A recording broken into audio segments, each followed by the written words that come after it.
guys, welcome back to my channel. So today we are going to be doing episode 2 of Telluric Talks. If you don't know, Telluric Talk is like my podcast type kind of video, talking more in depth about subjects that I'm really passionate about or I'm interested in, or I feel like you guys would really benefit from knowing more about. So in today's episode, I thought that we would talk about and expose veganism, exposing the lies of veganism, exposing what it's really like. Because I've been vegan now for 2 years, or I don't really call myself vegan, I like to say that I'm plant-based, 2 years now, and I think I have some grounds to actually talk about what the experience is like and how it changes your body, the things that I've learned, the things that aren't so great about it, the things that are great about it. And I asked you guys also on Instagram to send me like some assumptions that you have or like some questions that you have, and just give a nice informative video so that if you've ever thought about veganism, this is the video for you. So yeah, just a disclaimer, this video isn't intended to personally attack anybody. It's not meant to make you feel bad. This is a judgment-free space, okay? Whether you eat meat, whether you don't eat meat, please don't judge anyone in the comments for what they say. Just be really open-minded. It's just to bring some information and light, because I would have really appreciated a video like this. So I hope that you guys enjoy. It might be quite long. So many things that I want to talk about and like compress into this one video. So I'm going to leave chapters down below. So if you want to go straight to something, you can just go straight to it. And yeah, I think without further ado, let's start. By the way, I don't know whether I want to put my little microphone here, because I think this looks more legit, doesn't it? If I'm just like talking into an actual microphone. But at the same time, I'm not even using it. Like, it's not plugged in. So first of all, let me introduce what veganism is for anyone that doesn't know. So veganism is the abstaining of consuming or utilizing products that have animal in them. Any animal products like meat, chicken, beef, fish. Some people don't believe fish is meat.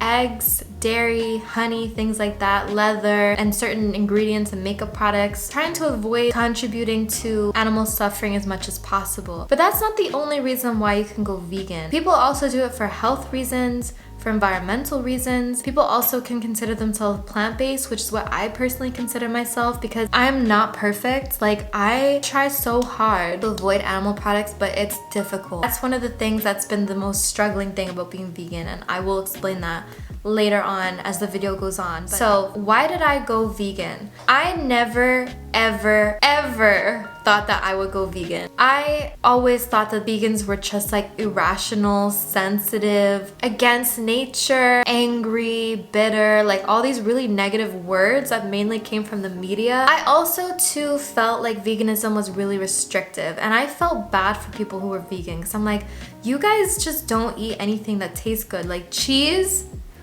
bacon. Like, I've been a huge animal lover since I was a little girl, and I knew when I was younger that I wanted to have a job with animals. When I became a content creator and I started posting my what I eat in a week videos that would feature things like salmon and beef and eggs and all that, I would sometimes get comments from people going, how can you say you love animals but you eat them, and blah blah blah. And I'm like, dude, like, you're crazy. I want to be a herpetologist. The animals that I like are mainly predators. Like, this is the natural way of life. Like, we are omnivores. Fact, we are omnivores. We evolved to eat both meat and veggies. Like, who are you to tell me that this isn't the right thing to do? So I would get very defensive when people would talk to me about it. So I had a very negative mindset about vegans. So how on earth did I go from that to now being vegan for 2 years? One of the main things that made me change my mind to go full on vegan was mainly due to the environment. I just felt, as someone who is studying to be a zoologist and a conservationist, I felt like such a hypocrite, because why would I dedicate my entire life to saving animals and wild spaces if I'm contributing to the leading cause of deforestation, which is the leading threat for like so many animals around the world, right? 50% of Earth's habitable land, so land that can be used to live on, like that's not mountains or arid desert, you know, like areas that you can actually grow things on, live on, build houses on. 50% of that land is used for agriculture. Now 77% of that land, that 50%, is used to either raise livestock or raise food for livestock. Certain crops like soy, for instance, depending on what study you're reading, because the methodology differs a little bit, they estimate about 60 to 80% of all soy grown is used for feeding animals. 60 to 80%. When you think about that, you're like, most of our calories don't come from animals. Like, I think I saw a statistic somewhere that said 18% of our calories come from meat.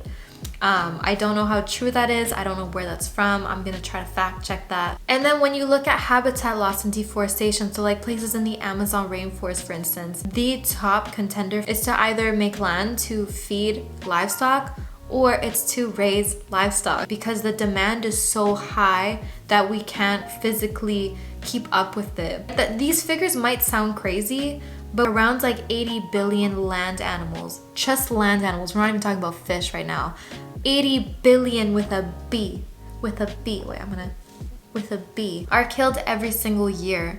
And if you compare, like, there's 8 billion people versus 80 billion animals, like there has to be a significant amount of food, amount of water, and amount of land to raise those animals. And that's a lot of waste. Like, it's not even just the sheer amount of food, it's like the pollution, the poop, and like all of the stuff that's like leaching into soil, that's leaching into rivers and polluting and causing a lot of problems for wild animals. Fishing, for example, is probably one of the worst industries, because these commercial fishermen go out and they like use trawling nets are like sort of becoming like banned in some areas, I'm pretty sure, but like they'll use like these huge nets to catch fish, and there's a lot of bycatch that happens in that, because when you're just throwing out a net and just hoping for the best, or using a trawling net which literally scrapes the sea floor, you literally get animals that you don't intend to catch in your net. Animals like sharks, dolphins, sea turtles, critically endangered species or threatened species are being caught.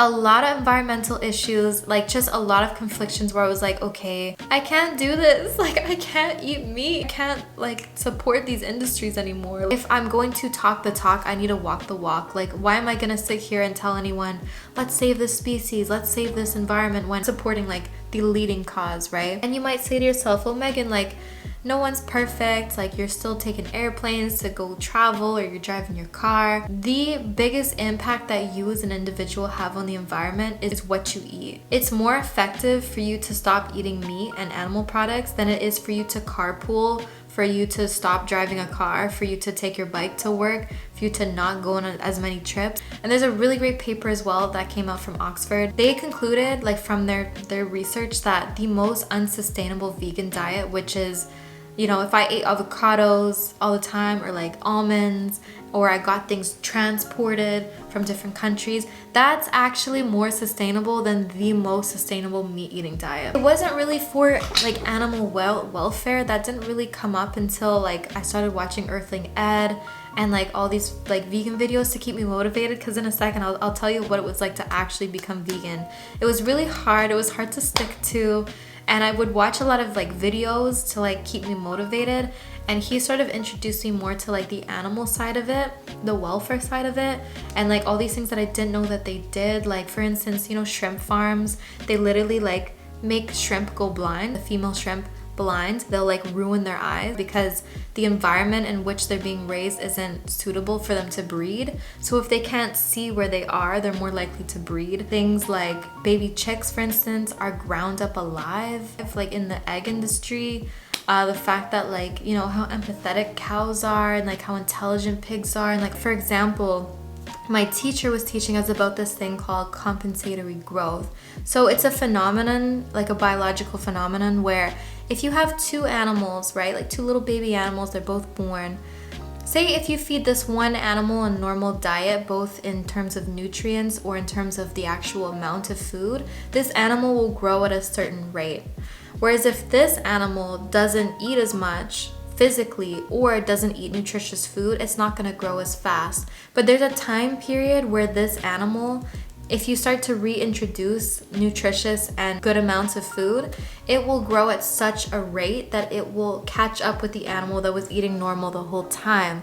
Now, my teacher she was like, I was getting paid to see if we could utilize that in commercial farming industry.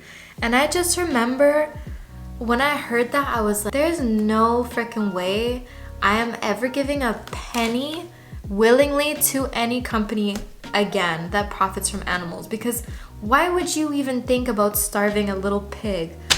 So what, you can save like a little bit extra money from feeding them? Like, I thought that was crazy. So what was it like? So when I decided that I was gonna go vegan, it was a very overwhelming experience, I'm not gonna lie, because all of a sudden, out of nowhere, like all the foods that you're used to eating for literally your entire life, you're like, oh my God, I can't eat that anymore. So what am I gonna eat? Like, am I just gonna eat some beans on toast? Am I gonna eat like this? Am I gonna just be nutrient deficient? Am I not gonna get protein? Am I not gonna have enough calories? Am I gonna be hungry all the time? Is it gonna cost me a fortune? At the time as well, I also had iron deficiency anemia. I'd have to do regular blood tests. I'd have to take like the special iron tablets that you can only get prescribed to you. So I was also worried too, like, how is this gonna negatively impact my health? Like, if I'm already iron deficient and I'm taking away a big source of iron, easily digestible, usable iron, what am I I feel like I'm gonna F myself up. And so I was so scared. I'm like, dude, this is gonna be so restrictive. I'm not gonna last the month. I'm gonna give up, like, etc., etc. It was also really like nerve-wracking trying to research about nutrition. I've never thought about which type of plant has this nutrients. I think it actually cost me more in the beginning to go vegan than my normal groceries, because I was buying things that I never would have bought before, like nutritional yeast or flax seeds and all these nuts and meat substitutes. I was really big on meat substitutes because I was used to eating meat. So I'm like, let me get a steak, let me get a vegan steak, vegan bacon, vegan cheese, you know, like all these things, vegan eggs. I tried to replace my eggs. It was a very difficult transition. And I didn't fully go vegan until like maybe 3 months into it, because like some weeks I'd be like, dude, I think I'm nutrient deficient. I'm gonna eat some eggs, or I really just want some Parmesan. So it took me like a little while to fully get into it. I feel like you're restricted from eating anything, and you, for the first time, are checking ingredients and you're like, oh my goodness, this bag of chips is pretty much all vegan, but they just added milk powder. Like, what is this? What vitamins do I get? What do I need to look out for?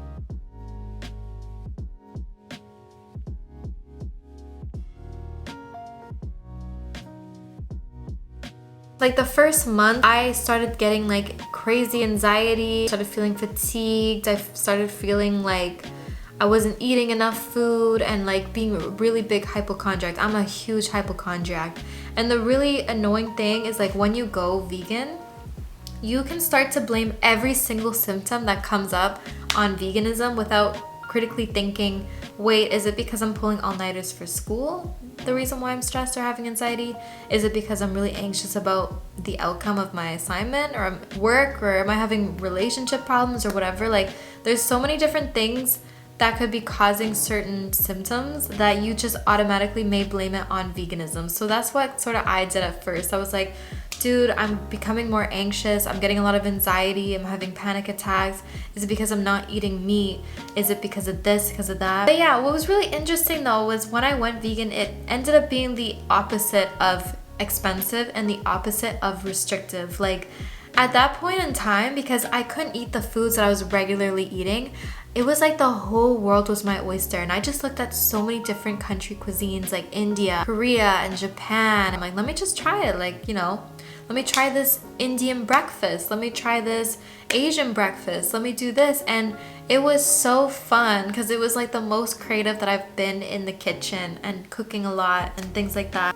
And I learned that there's so many foods that you think are vegan, but they're not. And a lot of foods that you think are not vegan, but they are. So like, one of the trippiest things that I learned was things like orange juice, like a lot of cereals that have fortified like vitamin D, vegetarian soups, vegetarian dishes, fries. You know, when you go to a pub, so I live in the UK, if you go to a pub, they may be cooking their fries in beef fat or beef oil. Miso soups, like all these things that I thought were vegan were not vegan, and then all these foods that I thought weren't vegan, like Oreo cookies and crumpets and all these really delicious pastas, candies, and mochi. Like a lot of mochi is vegan, a lot of gyozas are vegan, a lot of like really delicious like Asian stuff is vegan because a big chunk of people that are Asian or Asian descent are lactose intolerant. So a lot of their stuff ends up actually not having milk in it, and you'd be surprised. You're like, dude, this tastes so good. It doesn't have dairy or eggs, like crazy. That was really cool because all these foods that I thought I was never gonna eat again, I was like, oh my God, I can still eat it. And then later down the road, like not in the beginning, but things like masala dosa, like an Indian breakfast, or Thai coconut curry, and like all these different curries and beans and soups and stews and like pastas that I've never tried before. Like it was just so fun. And truly, because I was so creative in the kitchen, I never missed meat or anything because it was so good.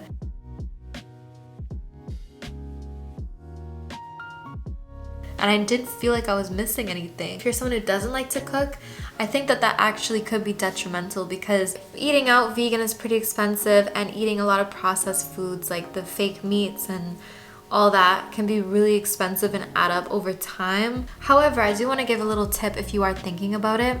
A lot of foods label themselves as vegan. Those are actually more expensive than the actual things that are already vegan. So for example, like chocolate. Like in the UK, for instance, like having dark chocolate, which doesn't have any milk in it, can cost you around like maybe £1.50 to £2, whereas like a vegan chocolate bar can cost like 3, 4, 5 pounds. So yeah, so be wary of that stuff. So to be quite honest with you, a lot of people talk about like how they have health benefits from it. I didn't see any health benefits from being vegan, to be honest. Like I actually found I gained weight from going vegan, which is one of the dark sides I feel like people don't talk about, because when you stop eating meat and all these things, you start eating a lot of carbs, like, you know, like potatoes, sweet potatoes, rice, pastas, breads. Like I feel like in the beginning I was eating so much of that. I was consuming too much of it without having a balanced diet of like other stuff.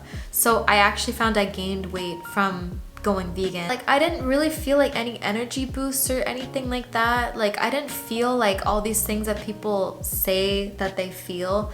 And I think maybe it's because I was already eating whole foods at this time, minus the fact that I was just eating meat and dairy and eggs as well. However, one thing that was really interesting to me was that my iron levels like started to stabilize, which was really weird because like I said before, I was taking iron pills. And then as like a precaution, I kept using like the regular iron tablets that you can get from Holland & Barrett.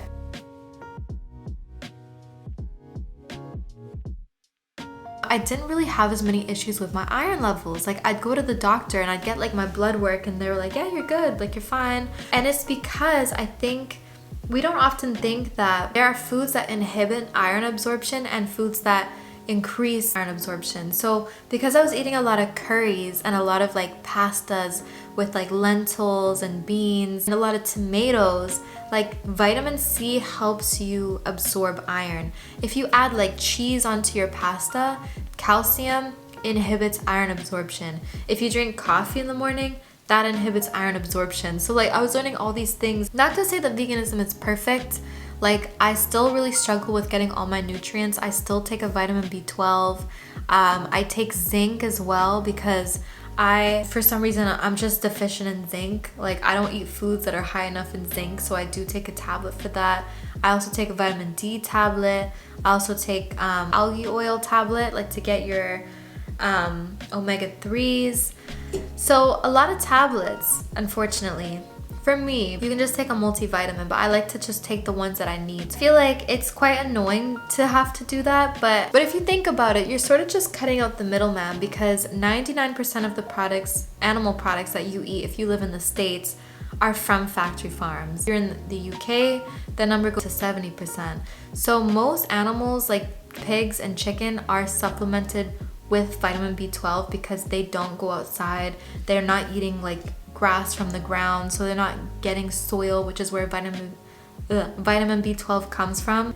Yeah, so you're kind of cutting out the middleman. Same with cows. So cows can make their own B12, but they need cobalt as a prerequisite to do that. So cobalt is supplemented to a lot of animal feeds. They will even do it to cows that are like grazing on grass, because some land can be cobalt rich, some land can be cobalt deficient, but even if it is cobalt rich, they'll still supplement and feed them cobalt as like sort of an insurance. The one thing that I still struggle with is beauty products. Like, I don't consider myself vegan because I suck at buying products that are vegan. Like, beauty products, cleaning products have so many just weird random animal parts in it. Like, you don't realize when you put it on your foundation, you're also putting on like animal fat like on your face.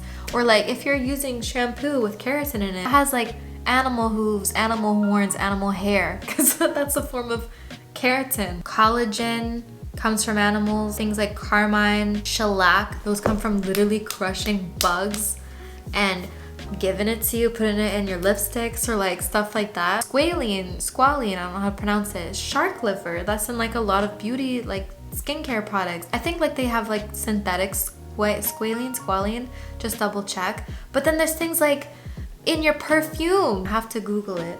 What's that weird animal that they put into? Okay, so civet, I use the perineal glands of male and female civets. Like literally butt juices. Civets, beavers, deer.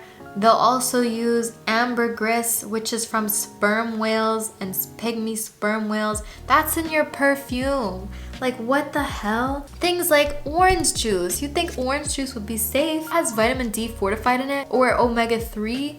It has fish and it has sheep wool, okay? Vitamin D even. I have to take vegan vitamin D pills. What the hell? It's so weird. Like, so I oftentimes buy beauty products or cleaning products I have no idea has animal stuff in it. So I don't like to call myself vegan because I'm still learning, and like there's so many products that you don't realize have these weird ass ingredients in them. And to be honest with you, like veganism isn't perfect though, and I wanted to talk about this because it's not like a perfect solution. There's like communities around the world, that indigenous communities, like for instance in Canada, a lot of indigenous communities in the territories in the north, and like to transport food to people in those communities costs so much that like their everyday groceries cost like way more than what we would pay for. So for instance, like remember I saw a picture of ketchup being $14 Canadian, like a thing of ketchup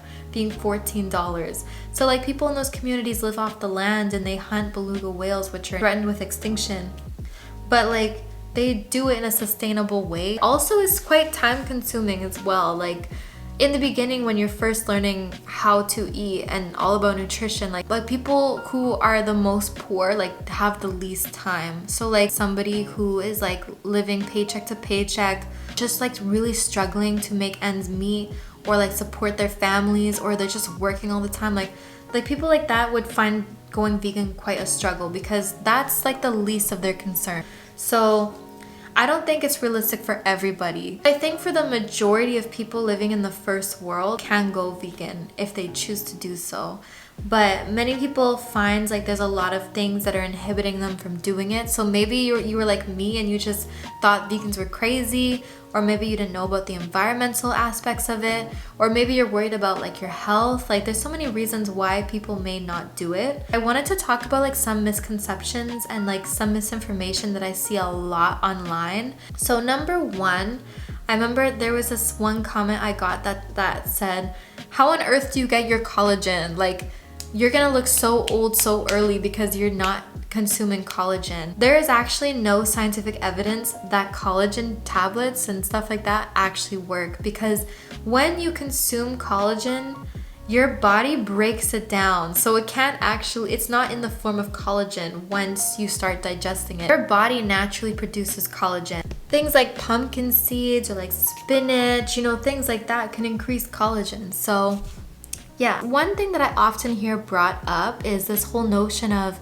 oh my god, why do you care about animals? Why don't you care about plants? Plants have feelings too. And then on the other flip side, you'll have vegans saying, no, plants aren't sentient because they don't have a central nervous system. I actually agree with people who say that plants very well could be sentient and aware of, their environment and stuff. Organisms don't need the same mechanisms to carry out similar functions. So for instance, just because an animal doesn't have a central nervous system, or it doesn't have like a particular part of the brain that a human has or another mammal has or whatever, doesn't mean that that animal can't do that same thing. So for instance, with plants, they don't have a central nervous system, but that doesn't mean that they can't perceive and react to their environment. And who knows, maybe they are sentient, maybe they do feel pain. I remember this really cool study where they were talking about giraffes and their favorite food. I forgot what the plant is called and the tree is called, but pretty much when a giraffe starts to eat this certain type of tree, the tree will give off signals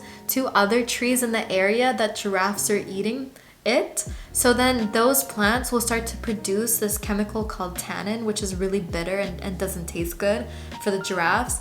And so when the giraffe stops eating this one because it's producing tannin, it'll go to another tree and start eating it and be like, oh my god, ew, gross, this one tastes gross. And it'll go to another tree and be like, oh, that tastes gross too. The trees actually are responding to the environment and also communicating with each other. I don't think that because they don't have a central nervous system that means anything, because there's so many animals that do crazy things without having a proper brain, like box jellyfish for instance. I could make a whole video about box jellyfish. They're one of my favorite sea animals, but they have 24 retinas. They're able to see you with retinas and avoid you. They'll swim around you if they see you in the water. Even though they're the most venomous animal on earth, they're not just going out to get you. They see you, okay? They fall asleep, something that only an animal with a brain is supposed to do. They're just crazy complicated, and they don't have a traditional nervous system. So you can't just go ahead and say, oh, it's okay to eat this animal or eat this because it doesn't have a central nervous system. No. Life does not work like that. The best example I can give to people, say if you look at a big picture of a spider, right? And if you looked at the anatomy of the spider, they don't have any ear holes and they don't have any inner ears. They don't have any tubes that would represent that they can hear noises. So for all of history, people have believed that spiders are deaf. They assume that any reaction to say a clap or something was due to vibration, right? Because they're very sensitive to vibrations. In 2015, I think it was 2015, connected electrodes to a jumping spider brain, and they found out that they actually could hear airborne sounds. It wasn't due to vibrations in the air or whatever. It was to do with actual sounds. And you know how they do that? With the hairs on their legs. They hear sounds with their hair. So when you think about life like that and realize that life isn't this black and white, every animal needs to be resembling a human or have the same mechanisms as a human to carry out the same function. This bad boy right here may very well be listening to us. Actually, I think they grow differently based on how you speak to them. So really, this guy could be listening right now. He could be like, dude, why are you touching me? I'm gonna produce a crazy chemical because you're annoying me right now. I'm annoying it. You know what I mean? But that isn't an argument against veganism, because the majority of crops are made for animals. And number two, plants evolved for you to consume them. A lot of plants, like fruit for instance, are plant ovaries, and they have little seeds in them, and they expect that when you eat it, you'll walk somewhere far away from where the original plant is, you'll poop, and then your poop will have the seeds, and then the seeds can grow from the ground. That's how they disperse, right? Eating fruit doesn't kill the actual plant, you're just collecting the fruit. Same with some vegetables as well, but you do kill the plant, and I mean, it sucks, but you still have to eat something, right? So by not eating meat, you're actually killing less plants. So if you do care about plants, and I'm looking at you because I know there's someone there that's gonna be like, well, what about the plants? You are saving plants by going vegan. Okay, I'm gonna read the comments as well on my Instagram, because I did have a couple people send me some assumptions. So somebody said, I believe you're low-key starving all the time. So yeah, I get this one a lot too. People actually think that I'm starving, and they're like, do you not have energy? Do you feel hungry a lot? I eat a lot of food and I eat till I am satisfied. And if I'm hungry after I eat, I will eat some more. I am never in a position where I'm hungry because of veganism. Great question. So just because someone's vegan doesn't mean that they're healthy. Whenever somebody says to you, I tried veganism for 2 months and being weight crazy, hungry all the time, feeling really weak, blah, blah, blah, blah. That doesn't tell me anything about their diet. It only tells me what they don't eat. Same with you saying you're an omnivore. Like if you tell me you're an omnivore, I know what you can consume. I don't know what you're actually eating. You could be eating pizza every single day. You could be eating chocolate and chips and yada yada versus somebody else could be having whole foods like whole grains, legumes, seeds, healthy fats like avocados, etc. Like, so just because someone's vegan doesn't mean that they're gonna eat healthy. Like there's a lot of unhealthy vegan food. So another misconception is that it's more expensive. A lot of people think that it's more expensive. I mean, it depends where you live. So like, I mean, the UK is pretty like vegan friendly and I find the groceries here are pretty cheap. For me, for instance, I did notice that when I did buy meat and eggs, my groceries were a lot more expensive than they are now. However, I can't say the same for the States or Canada because I would go to the grocery store and grapes would cost between like $7 to $10. I spent $9 once on grapes. That's about like £4.50 in UK, I think. Whereas here, grapes cost between £1.90 to £2. It's really, really cheap. So that could have somewhere to do with where I live. So yeah, I can't actually outright say it's cheaper.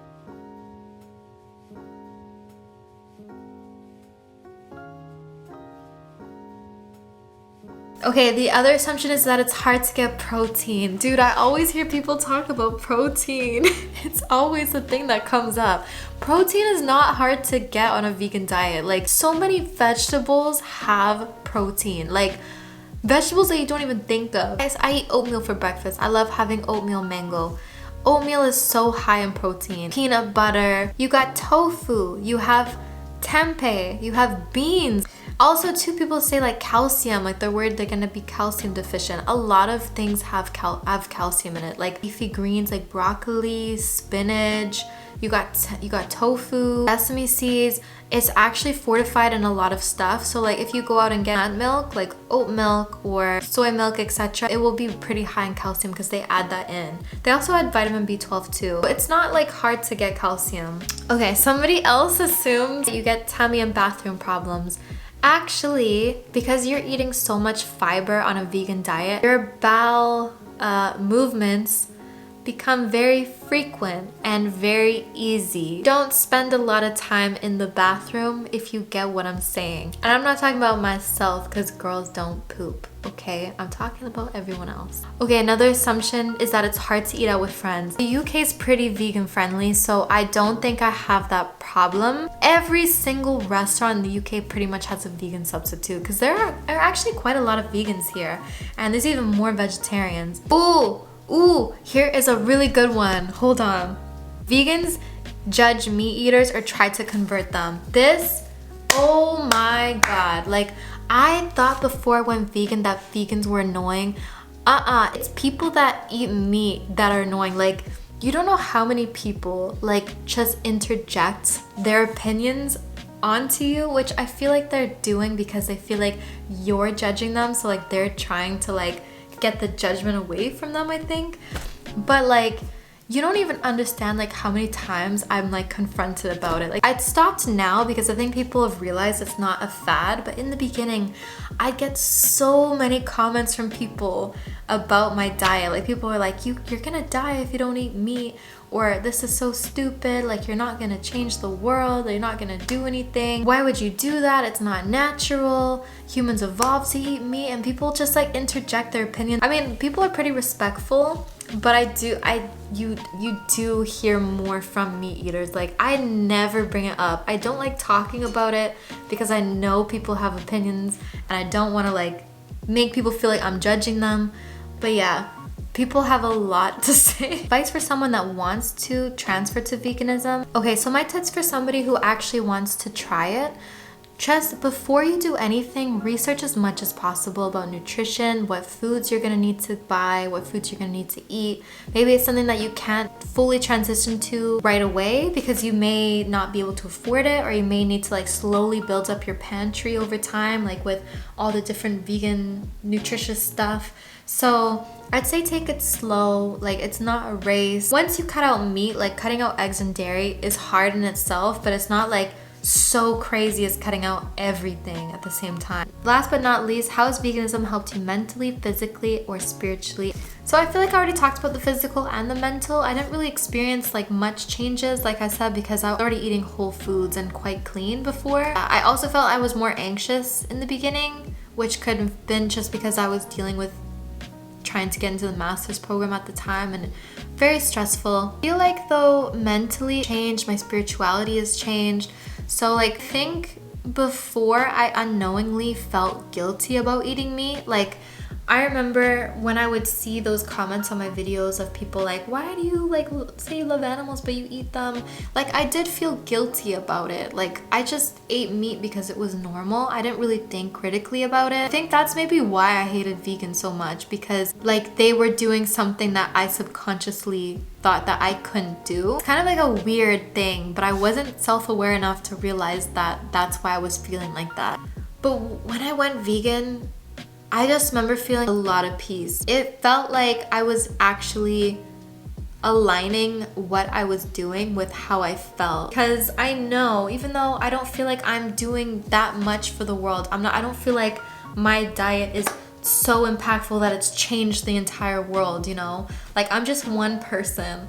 But like me knowing that I'm trying my absolute best, that I am living my truth, and that I'm following what I feel. Yeah, so it brought a lot of peace, and I feel really proud of myself for sticking with it, because I didn't think I was gonna stick with it. Anyways, I hope you guys enjoyed this episode of Telluric Talks. I hope that this video has been like insightful. I hope it's been like a judgment-free, safe space for you to learn about veganism and more about like why I personally went and the impacts of it. And if you are somebody who still disagrees or like highly disagrees, you know, like I totally respect that, and I hope that you know you don't judge me either. I don't think I'm better than anyone because of my diet. It's literally just a diet. Let me know down below what other topic you want me to cover. There's so many like such good topics that are so unrelated to what I normally post on my channel that I want to talk about.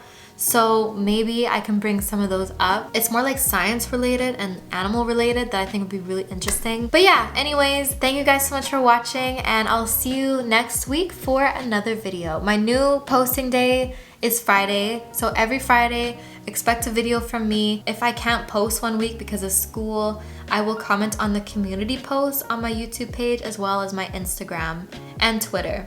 Maybe. I think that's doing too much. Actually, just check the community post. So yeah, anyways, thank you guys, and I'll see you next week. Bye!